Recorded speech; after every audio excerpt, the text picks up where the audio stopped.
ముందుగా ఈ గ్లిమ్స్ చూస్తే చాలా గర్వంగా అనిపించింది. ఎందుకంటే తెలుగు సినిమా ఇంకో మెట్టెక్కినట్టు. ఎందుకంటే టాప్ స్టార్స్ ఎలాగో టాప్ 6 లీగ్లో ఉన్న స్టార్స్ ఇలాంటి సినిమాలు చేయటం ఇప్పుడు ఒక ఆనవాయితీగా ఉంది. బట్ అప్కమింగ్ స్టార్స్లో కూడా ఇలాంటి తెలుగు సినిమా స్థాయిని పెంచే సినిమా ఆ విజువల్స్ చూస్తుంటే గూస్ బంప్స్ వచ్చినాయి. తేజ నాకు చాలా కాలం నుంచి చాలా సన్నిహితుడు, ఆయనతో అలాగే చెప్పాను. ఎందుకంటే విశ్వప్రసాద్ గారి ప్యాషన్ ఒక ప్రతి ఫ్రేమ్లోనూ కనిపిస్తుంది. ఎందుకంటే ఆయన బ్యానర్ ఫ్యాక్టరీ అయినా ఆయన చాలా నాణ్యమైన క్వాలిటీ కంటెంట్కి ఆయన ప్రిఫరెన్స్ ఇస్తారు.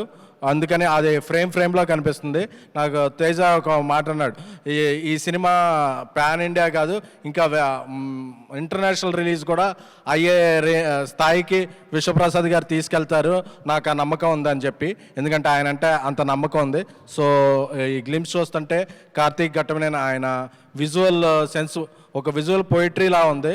సో గ్లిమ్స్ ఎలా ఉందంటే దీని తర్వాత వచ్చే టీజర్ ట్రైలర్ ఎలా ఉంటుందో ఇక మన ఊహలకే ఊహించుకోవచ్చు.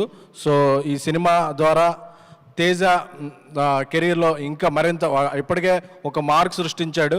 ఇప్పుడు హనుమాన్ అంటే హనుమాన్ సాధించిన విజయానికి టీజర్లా ఉంది.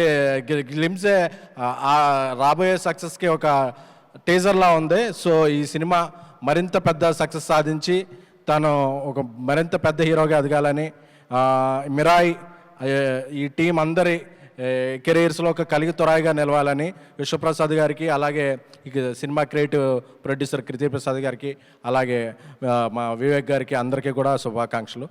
ఆ మ్యూజిక్ డైరెక్టర్ హరి గౌరవ్ గారు కూడా చాలా అద్భుతంగా ఇచ్చారు. థ్యాంక్ యూ అండి, కంగ్రాచులేషన్స్ అండి. So wishing whole heartedly team all the best. Thank you. Thank you అండి, థ్యాంక్ యూ సో మచ్.